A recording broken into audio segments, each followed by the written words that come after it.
Hey everybody, welcome back to Better Workdays, the show that gives you free, fast, and actionable advice on how to create better workdays. I'm your host, Andy Morrison from Real Custom Training, and customer service skills are such an important part of creating better workdays, obviously for the customer.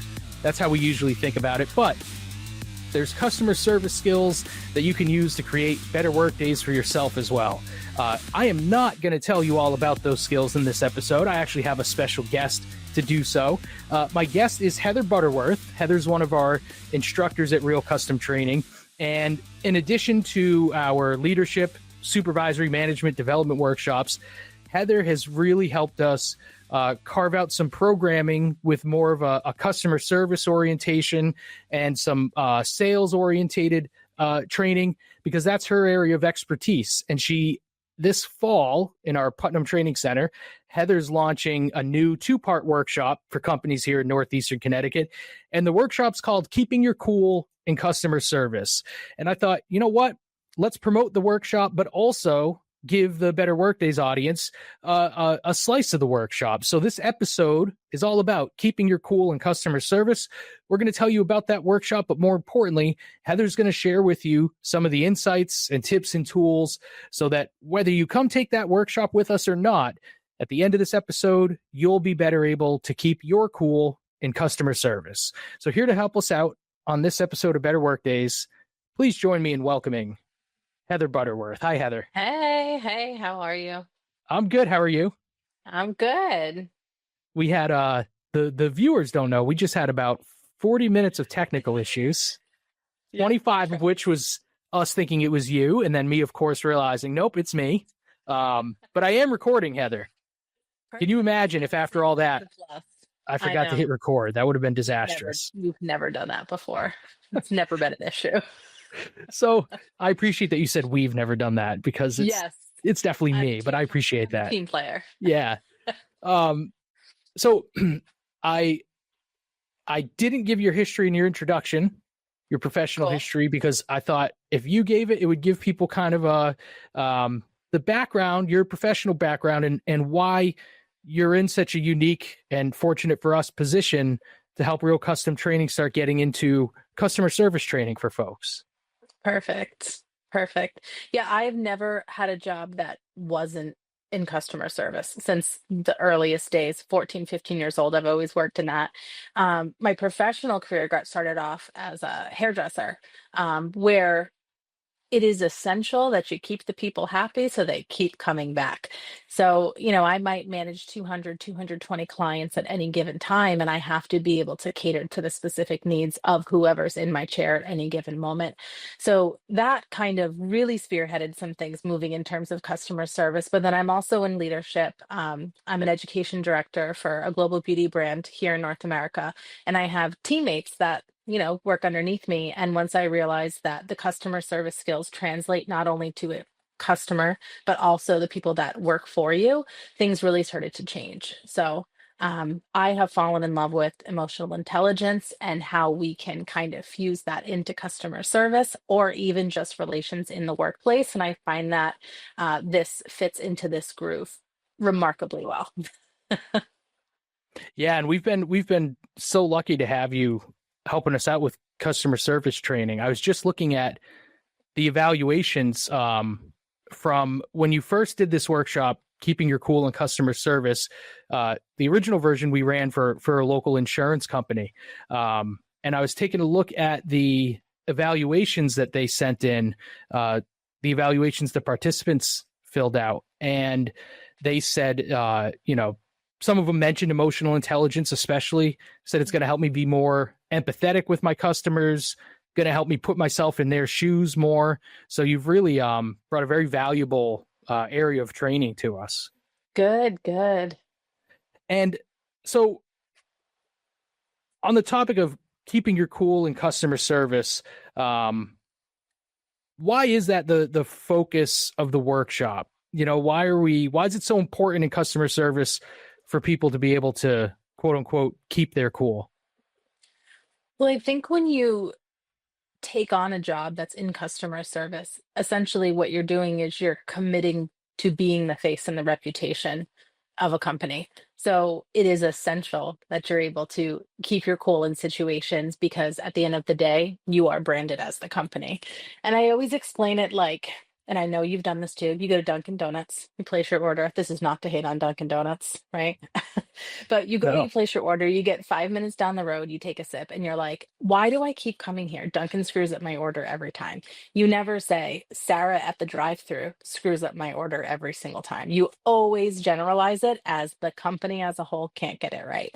So that's why it's super important that we need to be able to manage ourselves and keep our cool, because at the end of the day, the way that we interact with our customers is the way that the reputation is carried on with that company. Yeah, and it's a great point because even with some of my favorite restaurants where sometimes I've known, okay, I know they have a new line cook or, Yeah. I know there's a new chef. So sometimes you can almost pinpoint like, well, the mistake was because of an individual this time.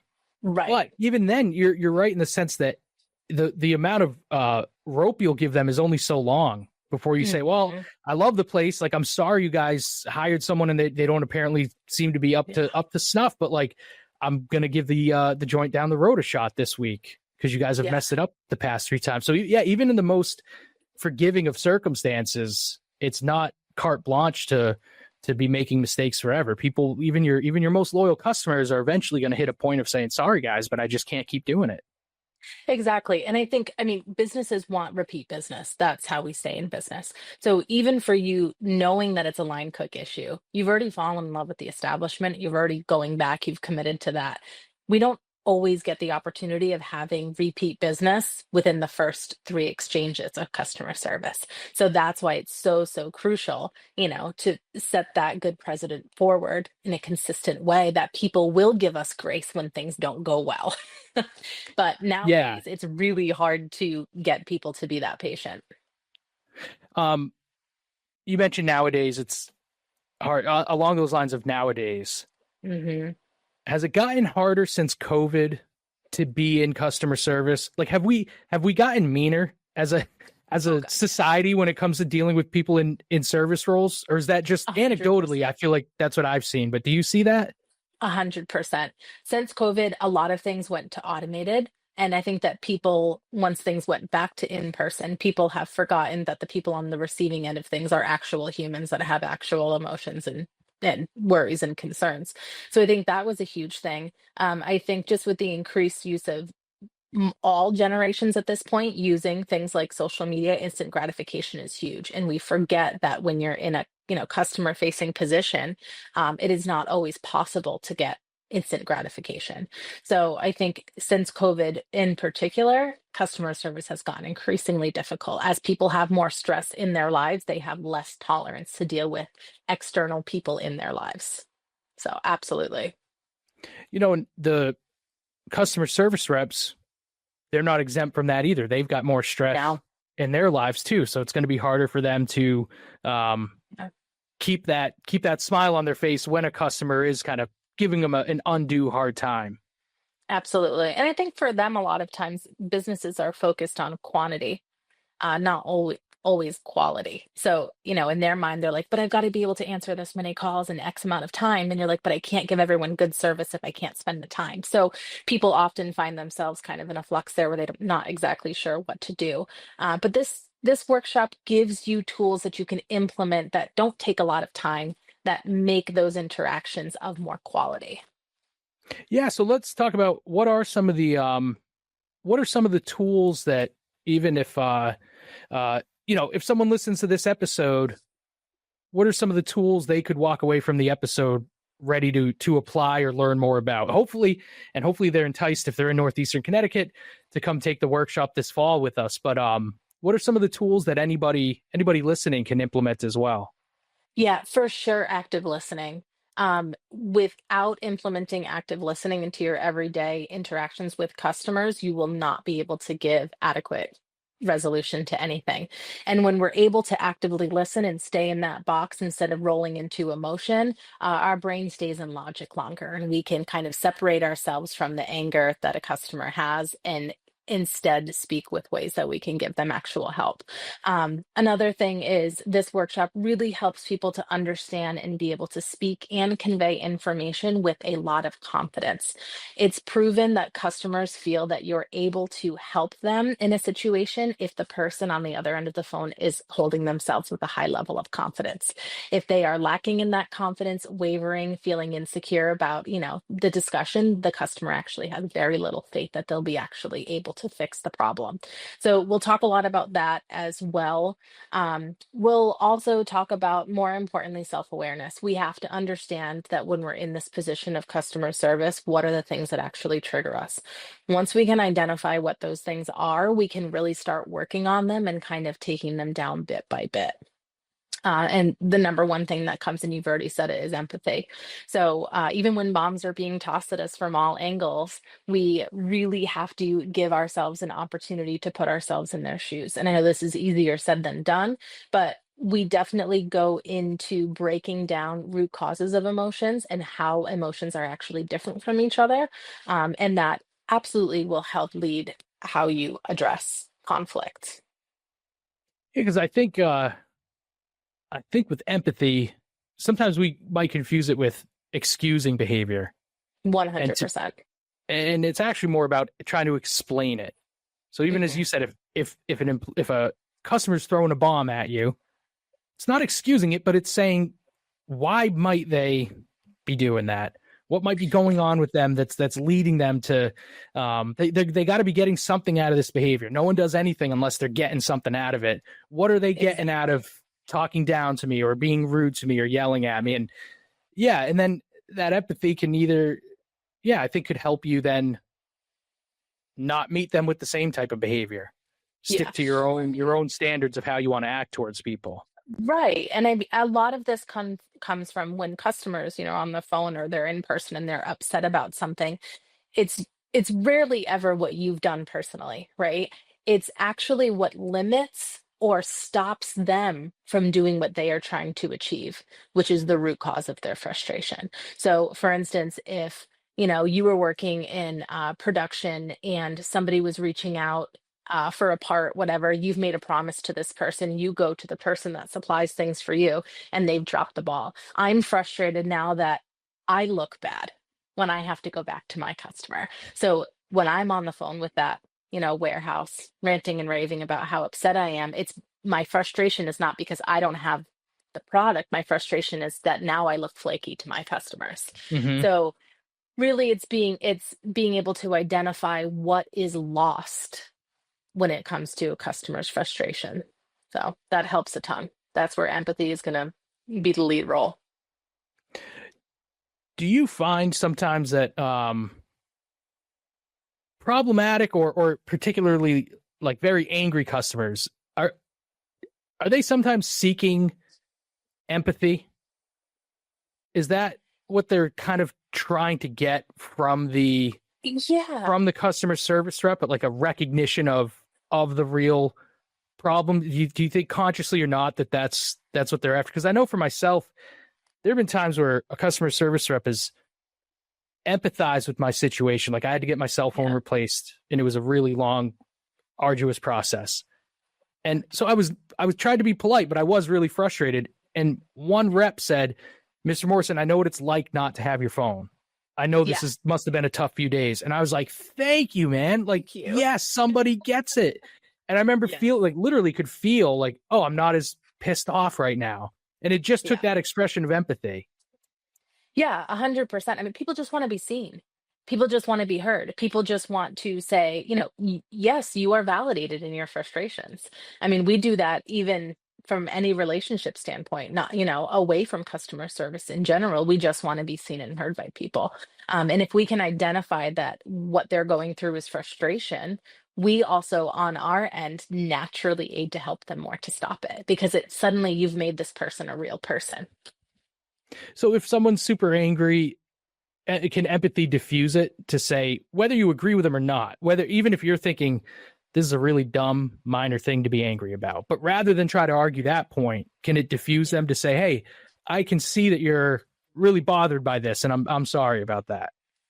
Yeah, absolutely. And that's a huge part of this workshop too, is talking about positive language responses.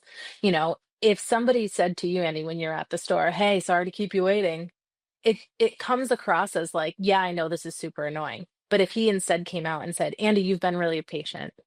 I super appreciate your patience." What happens is, by that service representative identifying the behavior that they appreciate that you're giving, you're more likely to continue that behavior. So naturally, just the way you're able to change your language from negative language to positive language not only makes them feel heard, but in turn can really give you opportunity to connect with them and have them feel much more at ease. Hmm. And I'm They're sure for usually you, aware that they're not behaving well in that moment too. yeah. And I'm sure too, if you, even that turning the negative to the positive Yeah, helps with the customer, but helps you too. Just totally. because the more you can do that in general, the more you're going to have a positive mindset. And that's just it too. It's when I think about when customer service, the days that it's been really hard for me, I fall into negative patterns. Suddenly, every single person that comes across my path is doing something that annoys me, which means that every single call I pick up, the next helpless person that answers the phone, I'm coming with a certain edge to them. So, being able to really diffuse that and turn my positive language I use every single day, it just naturally becomes a little bit more of your personality that way as well. And you mentioned too, Heather, confidence, Yeah. being confident on the phone or being confident with a customer. So I wanted to ask you this. Um, can you help people be confident even if they don't know the answer, or even if they know they can't immediately solve the customer's problem? Can they still present confidence under those circumstances? I absolutely think so. I always, even with my team, I always say there are going to be questions that you guys get that you just can't answer. Um, Confidence building has an opportunity to come into play when you're able to say to somebody, "Listen, you know what? I don't know the answer to that, or I don't necessarily know how to fix this, but I am dedicated to finding out for you." Confidence is built when you take that extra step and you actually fulfill what you've said that you're going to do to them, and being able to go back to them and deliver on promise. They are appreciative, and that naturally will boost your own confidence in saying, "Look at that. I did something hard. I figured it out." And they were appreciative in the end. So, absolutely. And I like that too, that you're focusing on actually building their confidence. Yeah, Presenting confidently because you are confident, not right. not presenting confidently because you saw a meme on LinkedIn that said, do these 5 things to appear confident, and then you Yeah, go in an insecure mess, but you try to do those 5 things. Yeah, yeah, you're right. It's three got to fake it be, till you make it doesn't work. yep, got to be authentic. It's got to be Yeah, authentic. And if you're not really feeling absolutely. confident, like you said, the only way to get more confident is to follow through on the action, and it'll build. Exactly. Exactly. It's a snowball effect for sure. Um, and I love you said self-awareness is a big thing covered in the workshop. Um, Hmm. I find that, like you said, there's a lot of overlap with the leadership development and customer Yeah. service, and that self-awareness, especially around triggers, is so important. Can you elaborate on that when we say, um, like, what do we mean when we say a trigger for somebody? What are we talking Like, about? for example, if somebody gets on the phone, like this would be a good one for me. Somebody gets on the phone and says, "You're absolutely worthless." Me on my end, I'm like, "Oh no, I've worked very hard to not be worthless." So for me, I'm gonna bring my A game to prove them wrong. But at the end of the day, they're seeing this situation as something that's useless and they're not in their life, not actually me as a person. So by me being able to say, "Ooh, I don't love that, but let me use some tactics that I've worked on to help me separate my personal feelings towards what they're saying from them," helps a ton. Yeah, so really, it's anything that's gonna um, push your emotional buttons and get you. Bring you to a place you're not proud of later. Yes, yeah. That you Or as used I to say. I tell people, it's something that brings up an emotion, and then that emotion grabs the steering wheel and starts driving you around for a while. Yeah, and And then logic is out the window, right? yep, logic's out the window. Yeah. Yeah, and it's unique for everybody. That's why it's so important. Yeah. You know, again, not to pick on LinkedIn, but I do like to pick on LinkedIn. But Yeah. this information's out there. But there's plenty of information out there about customer service, but one of the benefits Yeah. of learning this stuff and training in it with Real Custom Training with Heather in a room full of other professionals is that we customize it to you as the individual. So it's one thing to say, yeah, we've all got emotional triggers. It's another thing to take a workshop that actually helps you figure out what yours are, because it's going to be different than the person next to you, the person, other people in your office. You know, it's important everybody works on these things, but that work is going to take a different shape for each individual. Yeah. And yeah, I do the same thing in leadership exercises to help people figure out their triggers, and they'll say things at the end of like, I wasn't even quite aware of it, but if I think someone's questioning my decision because they think I'm young, because I'm a relatively young manager, that triggers me. And now they've got that self-awareness. So next time they feel that way, that emotion doesn't grab the wheel, they can keep their hands on the wheel. Exactly. You get into emotions, you get in a fight or flight mode, right? And like when Mhm. you're at work, you don't really have the novelty of flight. You kind of gotta stay. So it really I forces mean, you always have the you out. option, but it's a pretty drastic So, one. yeah, absolutely. Absolutely. And I like what you're Yeah, saying too, leadership, how these programs kind of overlap within each other. This workshop doesn't have to be for somebody that's just customer facing. It doesn't have to be someone that stands behind a counter or answers a phone. This is also just relative to workplace. I think that a big thing I learned that if I started viewing my team as also customers of me, I got more out of them and got more longevity and got more motivation out of them. So even if, you're not standing behind a counter or behind a phone, I think this a course like this is really, really helpful in understanding that the customer is more than one dimension in the workplace for sure. absolutely. Yeah, I mean, as you know, we were working with a local bank recently doing private group training, and this concept came up of external and internal customer Hmm. service. You know, Yeah. if you say one of our expectations is, we answer all customer inquiries within 24 hours, it immediately raises the question of, well, do you do that for each other? Yeah. Maybe not the exact same criteria, but do you have the same, if that's a rule you all follow, do you have the same kind of norms for one another in the workplace where all right, the way we do business here is I emailed you a question Monday, come Wednesday morning, I need to have heard back from you. Yeah. And you can tell it's a light bulb moment for people when the notion of like, oh yeah, the customers aren't just the people, buying our product or service. We're each other's customers too. Well, because the culture has to ebb and flow, right? You can't turn it on when it's appropriate to and then turn it off when you don't feel like it. So in situations where it's like the back of the house doesn't have the same culture as what the mission of the company itself does, that's when we get a lot of resentments and things like that. So absolutely making sure that a company sees as important is also carrying on to how they're with each other makes a very cohesive culture. That's something that's palpable from even the outside. Yeah, and it's a great point, Heather, that it really all boils down to company culture. Yeah. You know, even if let's say a company sends some people to your keeping your cool and customer service workshop, and they leave with these new skills, they've got a positive attitude, they're ready to go. But if they get back and the company culture doesn't align with that, it's an uphill battle for them. Absolutely. And so often, the more work Real Custom Training does, the more we end up working with companies on cultural development as well as employee training, because they've really got to go hand in hand. And it's true for customer service, for leadership.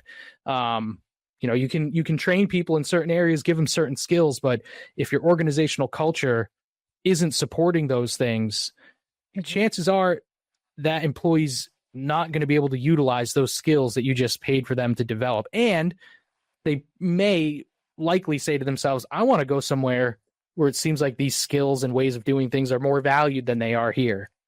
Yeah. And I mean, we run into that all the time. Somebody saying, yeah, I would love to implement this thing, but my boss is never going to go for this. But at the end of the day, if you can't fully control the culture that you work in, you can control the culture that you brand as yourself as well. Hmm. That looks like not being a negative employee. That looks like always delivering on promises. So you have the impact to change the way other people view you in terms of your own culture. And if we can do that in small ways, yes, maybe you're not changing the culture of an entire organization, but if it makes you an easier person and a more desirable person to work with, just from, picking up self-awareness from courses like this, then that makes you marketable on all levels. Yeah, and it's just good for you as a person. Hmm. Like we said before with uh you've got your external customers, your internal customers, but when you start thinking of yourself as your own customer too, Yeah. um, a lot of this stuff, if you can apply that holistically, then maybe you start catching, self-talk where you're like, oh, I'm being really rough on myself. I would never talk to a customer or a coworker that way. Why am I doing that to myself? And it really can help you with Yeah, your personal development too. absolutely. Absolutely. Um, is it ironic, Heather, that as you said at the beginning, you want your customers happy and coming back, right? Yeah. And the frontline employees have so much to do with that. Yet sometimes frontline employees are the last ones to get invested in when it comes to Yeah. training like this. Obviously, management, supervisory, leadership training is front of mind so often. But like you said, it's your frontline customer facing people that really are going to decide if people are leaving happy or unhappy, and whether or not they're going to be coming back. Absolutely. I mean, we talk about this all the time, even in the leadership training that we do in terms of building the foundation, right? And making sure that the people that are doing the work understand the value and understand the mission of the business. And so often those are the people that these businesses hear the least amount from. And they're usually the people that actually have some of the best insight. So it works this way too. I mean, you're never going to get the opportunity to go and love a restaurant if the people at, the hostess booth are rude to you. That's where we've got to spend our time. It's the first touch point or the first interaction that businesses have with their desired customer is where we need to be pouring a lot of our resources for sure. Totally agree. And I appreciate you helping us give companies an outlet to invest in those resources with your workshops and your trainings. Yeah, my pleasure. Um, Last question, Heather. Tell Yes. me about the most difficult customer you ever had to keep your cool with. Oh, it's you Oh, for sure. No, I I'm had a kidding. feeling. It's a safe space. You can elaborate. It is the safe space. No, I think the most difficult customers to deal with are the customers that are not looking for solutions. What are they looking for? I have identified as I've progressed through my career, they're just looking to be heard. Yeah, The cause actually means nothing. But when you are a solutions focused or a solutions oriented person and the person is not willing to accept your help, that's a very, very difficult place for somebody like me to be. hmm Yeah. yeah, and that's one where I know in your workshop, part of it is about boundary setting too, because it's not Yeah, all about just, oh, you have to give, you take. It's no, you can set boundaries too with people of what's acceptable and what's not. absolutely. Um, Absolutely. I remember when I used to work in a coffee shop, it was drunk people. I had a hard Oh, time yeah. keeping my cool with drunk. I mean, it depends on what type of drunk they were. If they were jovial, it Yes. was great, unless they were a little Yes. too jovial. But I remember one time in particular, a guy was inebriated and like just being very disrespectful, kind of looking down on everybody. And that was one of the toughest I remember, like really thinking, would it be worth getting fired just to tell this guy off? But I it but know. it I wouldn't know. it wouldn't have been. I wouldn't have Yeah. been for me. And it was just, I'm there working for the organization, working for the coffee shop, and it's about more than my feelings in that moment. It would Yeah. have been really bad for them if I gave somebody a lot of fodder for bad online Yeah. reviews or social media trolling or Yeah. whatever. It was just you just sometimes have to be able to keep your And cool. that wouldn't have changed the way that man floated through the rest of his life anyway. He's not going to Correct. go to bed that night and be like, that guy in the coffee shop, he probably was right. I'm going to do a big life change. It's not happening. Yeah. at all. Yeah. Which one of us would have had the worst evening and few days thereafter Been you. if I had done that? Yeah, It definitely would have been me. absolutely. Absolutely. So keeping your cool in customer service is coming up November 24th and December 1st. So 2 mornings that people can come. Yeah. No, 2 afternoons rather, 1 to 4 p.m. Yeah. that people can come and spend with Heather. And as we've elaborated on, it's kind of a win-win-win. Help them deal with customers. And we kind of focused on anger, which is so often what we hear from people. How do I deal with angry customers? But it can be any. There's emotions other than anger that can make a customer interaction difficult. Sometimes we've got to break bad news to people. Sometimes we've got to tell them we can't help them in the way that they really need help.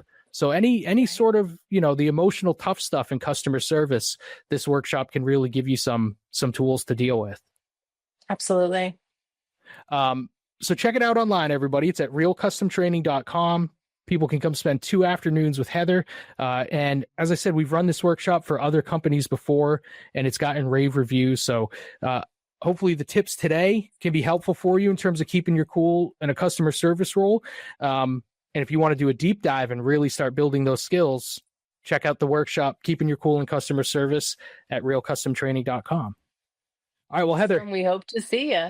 Yeah, and as always, thank you so much for coming on and sharing your insight and expertise with everybody. No problem. My pleasure. Thanks for having me. Thank you so much for listening to this week's Better Workdays. If this episode helped you, then there's a good chance Real Custom Training could help your entire organization. Visit us online at realcustomtraining.com, and you can learn all about how our leadership development programs are helping people work better together.